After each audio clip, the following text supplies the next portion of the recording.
Hi library friends, it's Miss Connie from the Hopewell branch, and today we are going to make a poppy flower. Poppies are the traditional flower of Memorial Day and help us to remember servicemen and women who gave their lives for our country. The tradition dates back to World War I and a poem that was written about poppies growing on the battlefield. So if you don't know what a poppy looks like, it's a red flower with a black center. That's the one they use for Memorial Day. I made 3 already and I put them on my grapevine wreath, and I'm going to put it on my front door. If you like that idea, you can get a grapevine wreath at a craft store.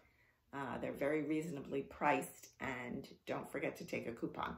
Okay, so we'll come back to that later.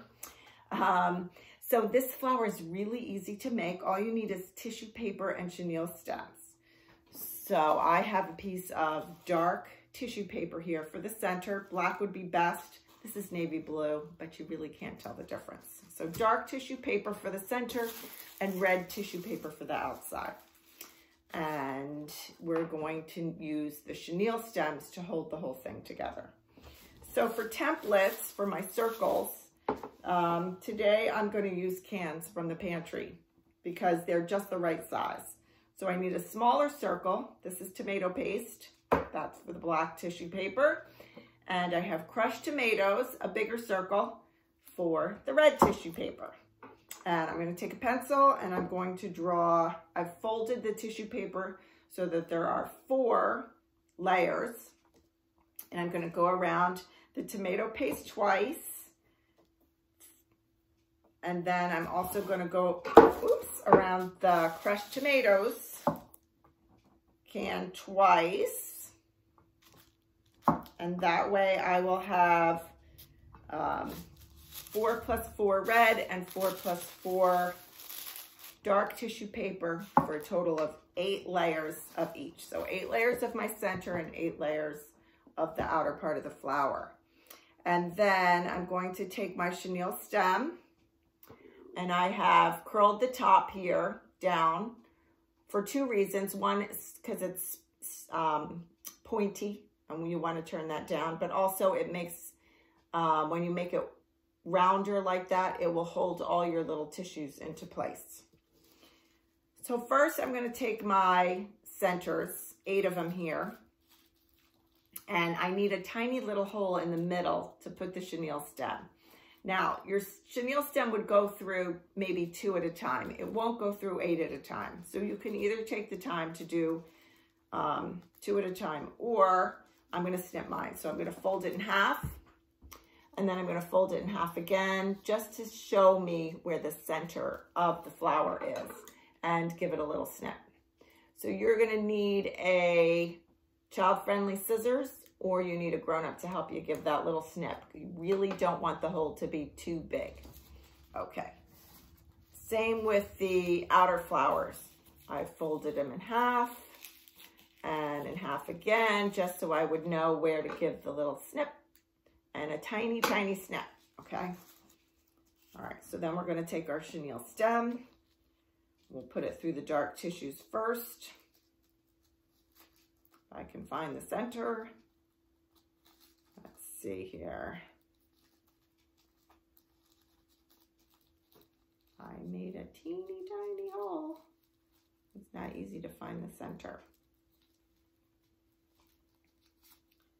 Let's see. Here we go. I'll do it, I think. Here comes. Yay. Okay. So the centers are on. And I know that dark tissue paper is hard to see. Let me line up my red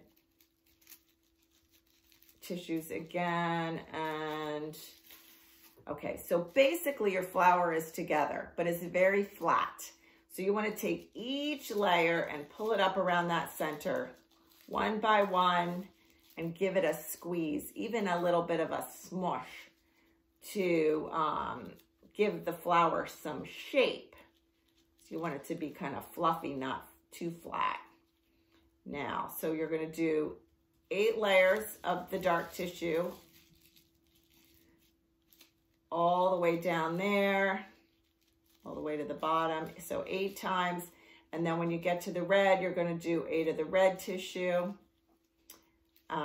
It doesn't have to be 8 layers. You could do 4 layers and that would be fine. Your flower just wouldn't be as fluffy, but you don't have to, you know, maybe you don't want that fluffy of a flower. So it's very much up to you how you would like to do that. Okay, so I've squished the center and now I'm going to move on to the outer layers. And literally I'm giving them a good smush because it makes them look just a little bit more realistic.